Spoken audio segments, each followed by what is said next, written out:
সবাই আইসো না। বসেন বসেন। আল্লাহ আমার ভাইদের আপনি কবুল কইরেন। যুবক ভাইরাও আসছে, আমি কেন ডাক দিলাম? বসেন পরে বাবা বসো।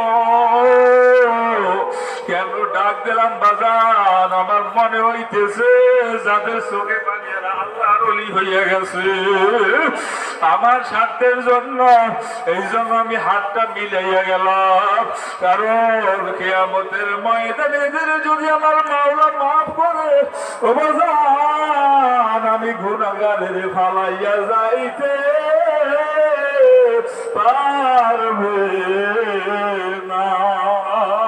আল্লাহ তাকাইয়া দেখে এই গুলশে গালিবাসী আমার বাবারা বসেন, আলহামদুলিল্লাহ বললা বসেন। তোমাদের মা বাবা যদি জীবিত থাকে বাড়ি যাইয়া আমার কাছে দোয়া লইও, ওই বাবার কাছে দোয়া লইয়া লইও।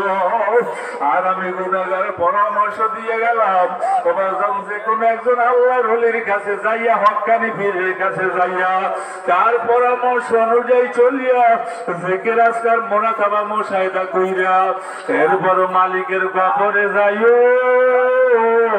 এছাড়া কিন্তু বাবা ও হয় না।